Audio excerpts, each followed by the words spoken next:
All of my Ghostbusters props have been modded to some degree, except for these.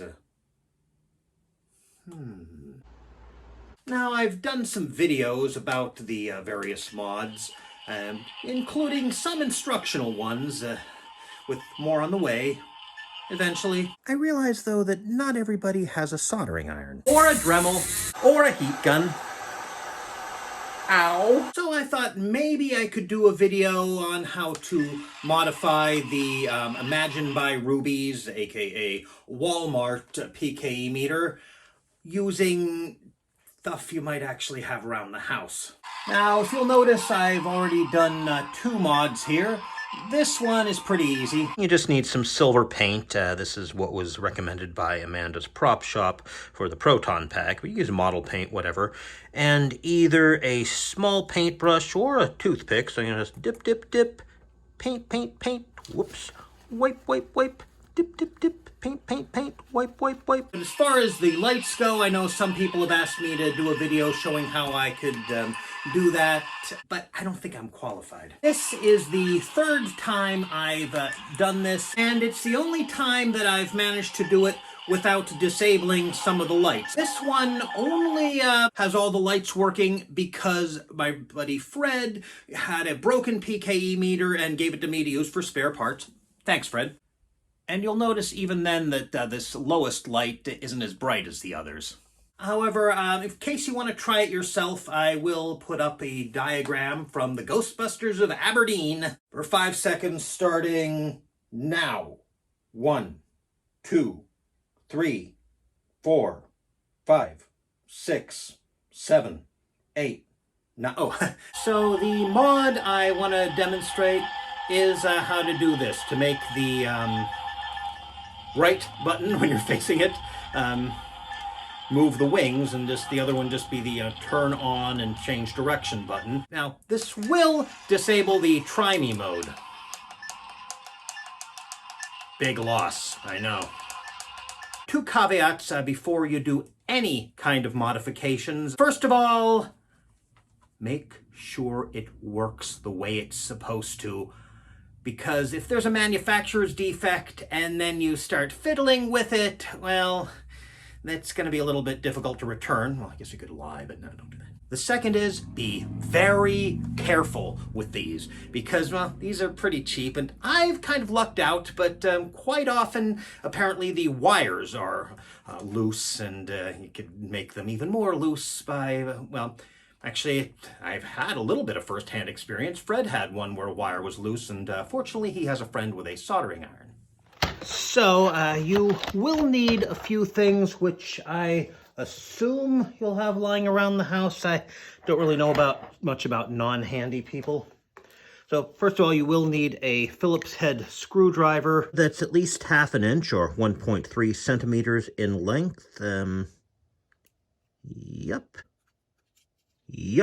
And no more than 1/8 of an inch or 3.5 millimeters in diameter. So, nope. Yep. Wait a minute. Does this mean I'm currently naked? You'll need some kind of scissors that can cut and strip small wires. I'm using the ones on my Swiss Army knife. I don't know, maybe you could borrow Mom's good sewing scissors. Don't do that. You'll need something to seal off and insulate little bits of wire, maybe rubber cement.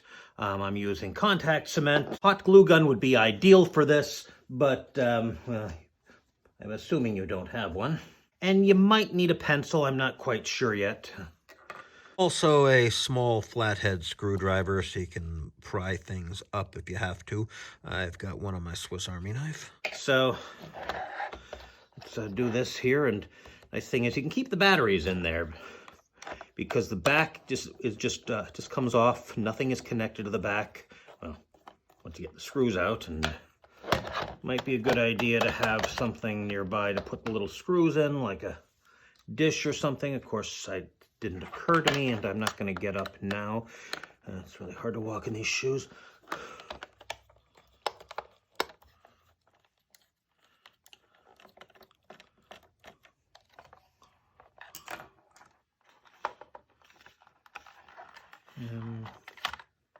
Okay, well, most of the screws are still in here, so let's move it very carefully to the side.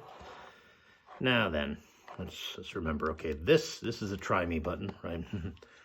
That's the right one from the front and the left one from the back. Now, carefully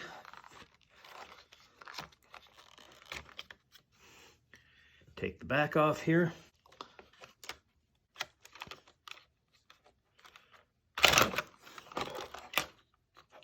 Oh, great, I broke it.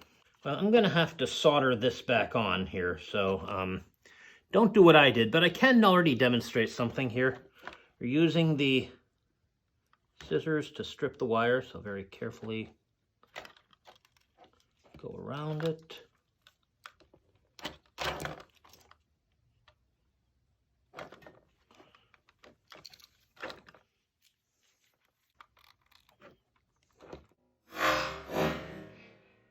There. So I'm going to solder this, and I may be wearing a different outfit by that point, and the camera will probably be in a different position.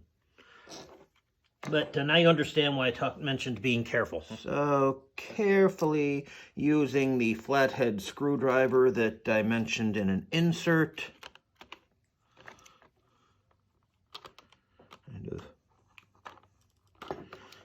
Very carefully pry, like lift this off. Try not to get anything fall. This part's fun here.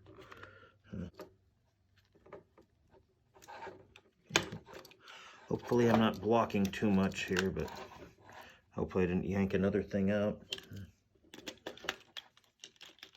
Okay, there we go. Now, carefully here. Hopefully you can see that.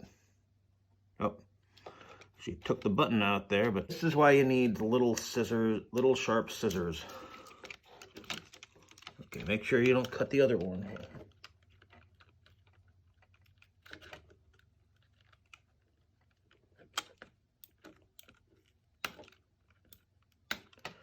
All right.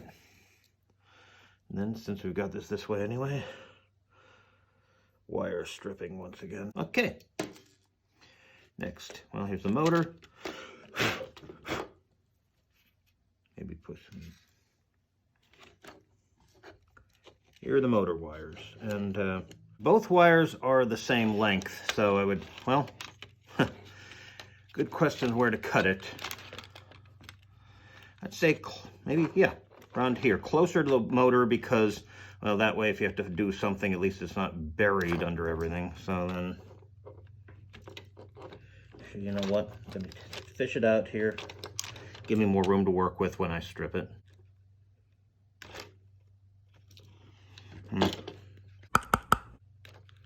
Yep. Now here, oh boy. Oh dear, I made this on the assumption that people have teeth. That might not be the best idea.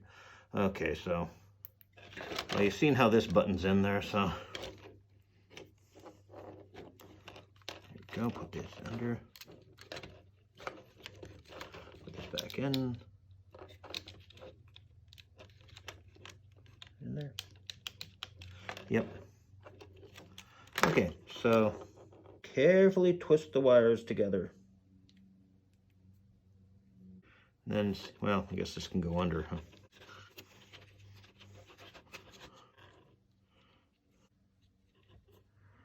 Got them here. We don't want to do this, but I think we have to. Let's test it, make sure the connection's okay.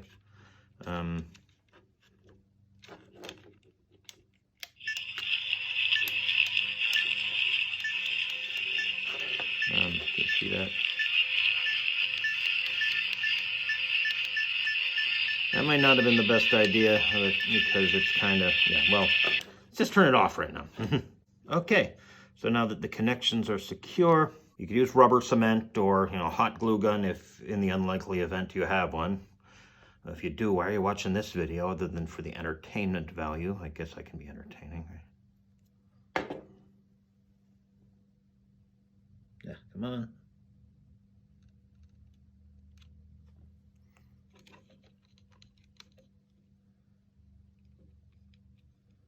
And make sure you cover all the metal. Oh boy, there's a little metal sticking up here. It's primarily as an insulator. Same here, and looks like you won't need the pencil to prop it up and to keep the glue from touching anything. And to make sure that's covered there. Okay, then you'll let it sit for about a half an hour. And, well, when we check the rest, the camera will probably be in at least a slightly different position. Okay, it's actually been closer to 3.5 hours here, but I have done some tests. Basically, after a half hour, touch this, make sure it's not sticky. Make sure the wires are actually, I think they are. Guess we'll find out. I'm gonna get everything back together here. The important thing is the arms need to be in the same position. And then got the cog here. Yeah, careful. Oh gosh, careful. This might not go. Oh boy.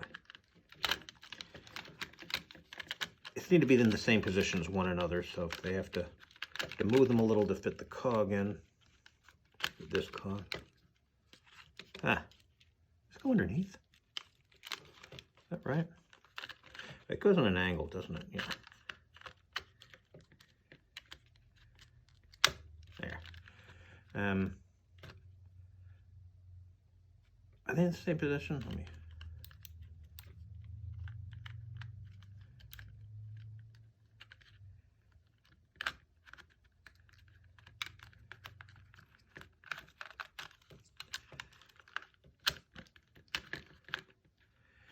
I think that's the same position, and once we get electricity in there, they'll eventually hit this, and that's when this and these two buttons are when the motor knows to stop. Now, speaking of the motor, let's make sure that this switch is in the right place. Tuck this under there as carefully as possible. And this one, oh boy. There's something you use this either screwdriver for, make sure. Okay, so,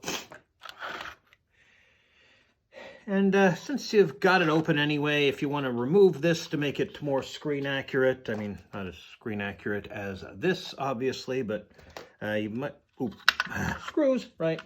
There. Just a screw, so, same screwdriver that you used for the screws.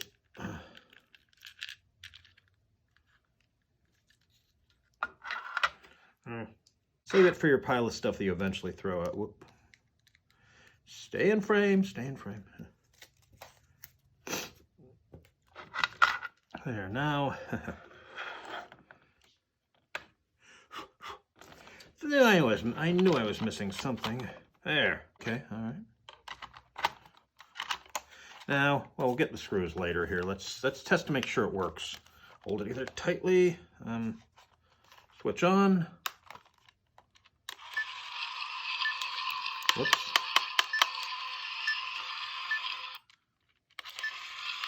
Okay, clearly something's wrong. So, I'm gonna turn the light off, turn the camera off while I try to figure that out. Okay, I think something was just touching something, so be careful that wires, and maybe after they no longer feel sticky, put an extra coat on. Seems to be fine otherwise, though. And again, got to do the screws, obviously, and maybe some other customizing that requires specialized tools. So I don't know. Hopefully, somebody can make use of this video. Personally, kind of think a soldering iron might be a good investment, or failing that, if you have a friend who has a soldering iron, at least get them to re-solder the wires if you accidentally get them loose, like I did frequently.